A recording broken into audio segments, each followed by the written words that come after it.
అదే GitHub verification process కొంచెం అర్థం కాలేదు. సో, నేను ఒక వీడియో చేసి పెడదాం అనుకున్నా. ఫస్ట్ ఆఫ్ ఆల్ మీరు github.com లోకెళ్ళండి. ఇక్కడ మీరు ఒకవేళ అకౌంట్ క్రియేట్ చేసుకోకపోతే అకౌంట్ క్రియేట్ చేసుకొని సైన్ అప్ ద్వారా, లేకపోతే సైన్ ఇన్ చేసేయండి. అకౌంట్ ఆల్రెడీ క్రియేట్ చేసుకుని ఉంటాం. కంటిన్యూ విత్ గూగుల్ టైప్ చేయాలి. మన కాలేజ్ ఈమెయిల్ ఐడి చేస్తున్నాం కాబట్టి మన కాలేజ్ ఈమెయిల్ ఐడి ఉంటది. ఆ కాలేజ్ ఈమెయిల్ ఐడి సెలెక్ట్ చేసుకోవాలి.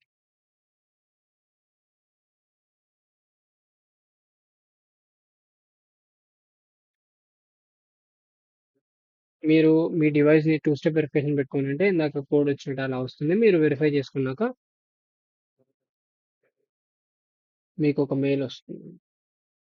ఒకవేళ డివైస్ వెరిఫికేషన్‌లో మెయిల్ రాలేదు, డైరెక్ట్‌గా రీడైరెక్ట్ అయిపోయిందంటే మీరు టూ స్టెప్ వెరిఫికేషన్ ఆన్ చేసుకోలేదు. ఓకేనా?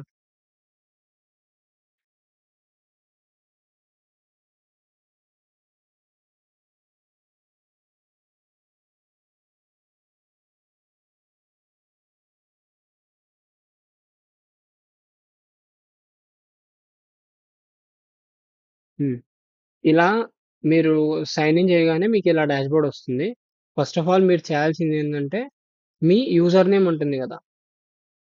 యూజర్ నేమ్ అంటే ఇక్కడ మీరు లా టాప్ రైట్‌లో మీకు ఒక ఐకాన్ కనపడుతుంది గదా! ఐకాన్ కనపడుతుంది గదా! ఆ ఐకాన్‌లో మీ నేము, మీ యూజర్ నేమ్ ఆ 2 కనపడతాయి. కింద ఉండేది మీ యూజర్ నేమ్ అన్నమాట. ఈ నేమ్ మాత్రమే మారాల్సింది మనకి. దాన్ని చేంజ్ చేసుకోవడానికి మీరు టాప్ రైట్‌లో ప్రొఫైల్‌లో క్లిక్ చేసిన తర్వాత ఇక్కడ ఎడిట్ ప్రొఫైల్ అనే ఆప్షన్ కనపడతది మీకి.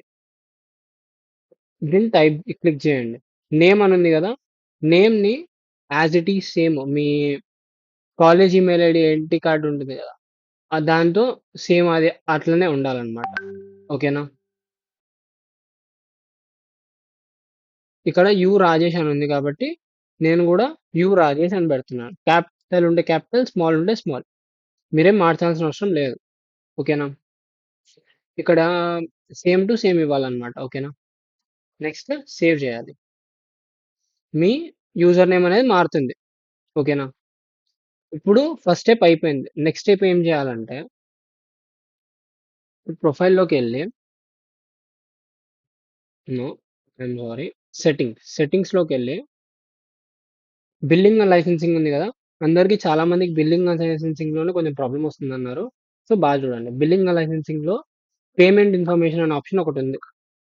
పేమెంట్ ఇన్ఫర్మేషన్ అనే ఆప్షన్ క్లిక్ చేస్తే మీకిలా డాష్‌బోర్డ్ ఓపెన్ అవుతుంది. ఇక్కడ గూడా సేమ్ టు సేమ్ మీకు ఐడెంటిటీ కార్డ్‌లో ఎలా ఉందో అలానే ఇవ్వాల్సిందొస్తుంది. న్యూరా. హ్మ్. అడ్రెస్ అనేది మ్యాండేటరీ. మీ ఇష్టం అది ఎక్కడైనా పెట్టండి. ప్రాబ్లమ్ లేదు. మ్యాండేటరీ ఫీల్డ్స్ మాత్రం ఫిల్ చేయండి. మిగతావన్నీ నో ప్రాబ్లమ్. పెట్టాల్సిన అవసరం లేదు. ఇక్కడ కంట్రీ ఇండియా సెలెక్ట్ చేసుకోవాలి. హ్యూమన్. హ్మ్.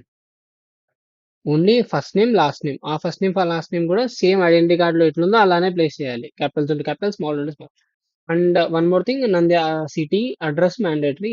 Country mandatory. మిగతా ఫీల్డ్స్ ఏం మ్యాండేటరీ కాదు. మీకు ఇంట్రెస్ట్ ఉంటే ఫిల్ చేసుకోండి. లేకపోతే లేదు. ఓకేనా? తర్వాత సేవ్ బిల్లింగ్ ఇన్ఫర్మేషన్. ఓకేనా? సక్సెస్‌ఫుల్లీ అప్‌డేటెడ్ బిల్లింగ్ ఇన్ఫర్మేషన్ అని వచ్చింది. ఇప్పుడు ఏమవుద్దంటే మీ ఇన్ఫర్మేషన్ అనేది సేవ్ అయిపోయింది. Billing information. ఓకేనా? మీకు ఒకవేళ చెక్ చేసుకోవాలి అనుకుంటే మీకు ఇలా వస్తది. ఇక్కడ మీ బిల్లింగ్ ఇన్ఫర్మేషన్ దగ్గర ఇక్కడ వస్తది. మీ అడ్రెస్. ఇప్పుడేం చేస్తాం నెక్స్ట్? మళ్ళీ ఇప్పుడు బిల్లింగ్ ఇన్ఫర్మేషన్ అయిపోయింది. యూజర్ నేమ్ అయిపోయింది. ఇప్పుడు టూ స్టెప్ వెరిఫికేషన్. కాబట్టి మళ్ళీ ఏం చేస్తామంటే సెట్టింగ్స్‌లోకెళ్తాం. సెట్టింగ్స్‌లోకెళ్ళి పాస్వర్డ్ అండ్ అథెంటికేషన్ ఉంది కదా! ఇది. ఈ పాస్వర్డ్ అండ్ అథెంటికేషన్ క్లిక్ చేయాలి. ఇక్కడ దీని మీద క్లిక్ చేయగానే ఇక్కడ సైన్ ఇన్ మెథడ్స్ అని ఉన్నాయి కదా! దాన్ని కిందకి స్క్రోల్ చేస్తే టూ ఫ్యాక్టర్ అథెంటికేషన్ అని ఒకటి కనపడతది. దాన్ని ఎనేబుల్ చేయాలి ఫస్ట్. ఇక్కడ ఎనేబుల్ దాంట్లో కూడా మీకు 2 ఆప్షన్స్ కనపడతాయి. ఒకటి మైక్రోసాఫ్ట్ అథెంటికేటర్ యాప్ ఒకటుంటది. ఇంకోటి ఎస్ఎంఎస్ ఉంటది. ఎస్ఎంఎస్ ఈస్ బెటర్ నాకు తెలిసి. ఓకేనా? దానికంటే ముందు ఫస్ట్ థింగ్ ఏంటంటే మీరేం చేయాలంటే ఫస్ట్ లాగౌట్ అయిపోండి. నేనేం చెప్పాను ముందు లాగిన్ చే ఒక స్టెప్ చేసిన తర్వాత లాగౌట్ అయిపోవాలి కాబట్టి మళ్ళా లాగౌట్ చేసేస్తాం. ఓకేనా? సైన్ ఔట్ చేసేస్తాం. మళ్ళీ సైన్ ఇన్ చేసుకోవచ్చు.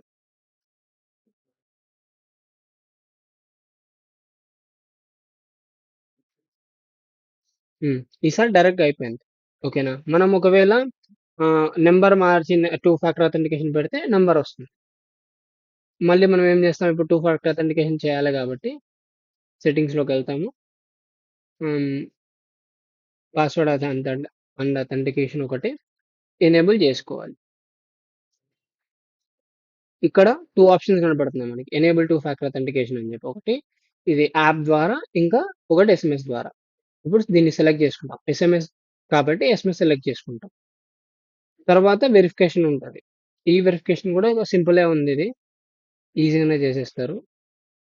ఈ లెఫ్ట్ సైడ్‌లో ఉన్న బొమ్మది రైట్ సైడ్‌లో ఉన్నదాన్ని మ్యాచ్ చేయాలంతే. ఒకటి చేస్తే సరిపోతుంది. హ్మ్. ఇలా చేసేసిన తర్వాత మీకేమవుద్దంటే మీ రీజియన్ అడుగుతుంది. Hmm. We are from we are from India. Hmm. ఇక్కడ మీ ఫోను నంబర్ ఉంటుంది గదా! ఆ నంబర్ ఉంటది. ఆ నంబర్‌ని ఇక్కడ ప్లేస్ చేయాల్సొస్తుంది.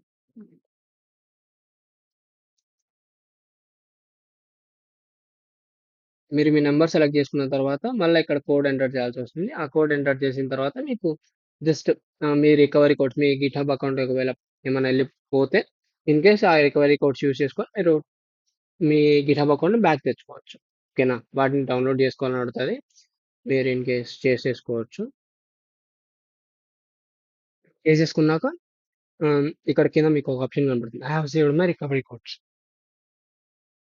దాన్ని క్లిక్ చేసేసుకుంటే మీ 2 ఫ్యాక్టర్ అథెంటికేషన్ కూడా అయిపోద్ది. 3 స్టెప్స్ కూడా అయిపోయినాయి. ఓకేనా? ఇప్పుడు డన్ క్లిక్ చేసేసి యాస్ ఇట్ ఈస్‌గా మనం ఏం చేసాము, యూజర్ నేమ్ మార్చాము, బిల్లింగ్ అండ్ లైసెన్సింగ్‌లో అప్డేట్ ఇన్ఫర్మేషన్ చేసినాము. పాస్వర్డ్ అండ్ అథెంటికేషన్‌లో మన నంబర్‌తో అథెంటికేషన్ చేసాం. ఇప్పుడేం చేయాలి? ఒక స్టెప్ అయిపోయింది. దాని తర్వాత మళ్ళా సైన్ ఔట్ చేసేసుకుంటాం. ఓకేనా? మళ్ళీ సైన్ ఇన్ బ్యాక్ చేస్తాం.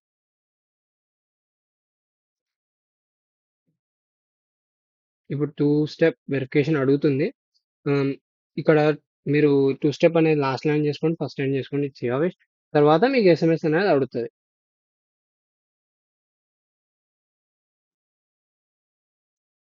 మీరు మీ కోడ్ ఎంటర్ చేయగానే వెరిఫై అయిపోయి మళ్ళా రీడైరెక్ట్ అయిపోతారు. ఓకేనా? ఇప్పుడు ఈ ప్రాసెస్ వరకు ఓకే కదా మీకందరికి. ఇప్పుడు నెక్స్ట్ ఏం చేయాలంటే మీ ప్రొఫైల్‌లోకెళ్ళి నో మళ్ళీ సెట్టింగ్సే మనకి. బిల్లింగ్ అండ్ లైసెన్సింగ్‌లో మీకు ఎడ్యుకేషనల్ బెనిఫిట్స్ కనపడతాయి. ఇక్కడ ఎడ్యుకేషనల్ బెనిఫిట్స్ కనపడుతున్నాయి కదా! అక్కడ దాని మీద ట్యాప్ చేయగానే మీకు ఆహ్, ఇలా ఒక డాష్‌బోర్డ్ వస్తది. ఆ డాష్‌బోర్డ్‌లో స్టార్ట్ అన్ అప్లికేషన్ స్టార్ట్ చేయాలి. వెరిఫికేషన్ ప్రాసెస్‌ని స్టార్ట్ చేయాలి మనం. ఇక్కడేంటి మన రోల్‌ని సెలెక్ట్ చేసుకోవాలి. స్టూడెంటా? టీచరా? తర్వాత మీకు ఒకవేళ ఇక్కడ ఎస్‌వీఆర్ ఇంజినీరింగ్ కాలేజ్ అని డైరెక్ట్‌గా కనపడితే దాన్నే సెలెక్ట్ చేసుకొని కొట్టేసేయండి. No problem. లేకపోతే ఇక్కడ మీరు టైప్ చేయాల్సొస్తది. ఎస్‌వీఆర్ ఇంజినీరింగ్ అని చెప్పి. ఫస్ట్‌లోనే వస్తది. SVR is capital, E is capital and C is capital. ఓకేనా? ఇక్కడ సెలెక్ట్ ది స్కూల్ అని కొట్టినా పర్లేదు. ఓకేనా? Next share location. Share location is mandatory. Okay. Hmm. Hmm. And click on continue. ఇక్కడ క్లిక్ ఆన్ కంటిన్యూ కొట్టగానే మీకేమొస్తుంది? ఇలా ఒక డాష్‌బోర్డ్ వస్తుంది. ఇక్కడేంటి మనకి first dated school ID select చేసుకోవాలి. డేటెడ్ స్కూల్ ఐడీ మాత్రమే సెలెక్ట్ చేసుకోవాలి. దీన్ని సెలెక్ట్ చేసిన తర్వాత ఫైల్‌ని అప్‌లోడ్ చేయాలి.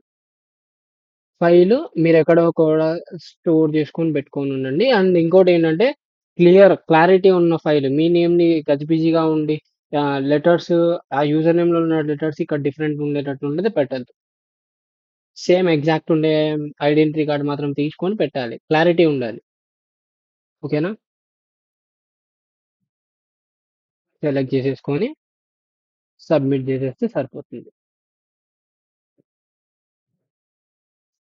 హ్మ్. Your application has been submitted. Ah, hmm. పెండింగ్‌లో ఉందిప్పుడు. It will take 2 to 3 minutes of time refresh అయిపోతుంది. ఏమైంది?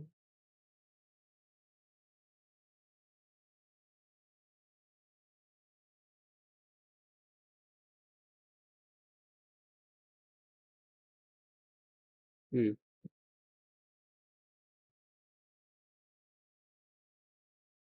మీరొక 2-3 మినిట్స్ అలాగా వెయిట్ చేస్తే మీకిలాగా అప్రూవ్డ్ అని పడిపోతుంది.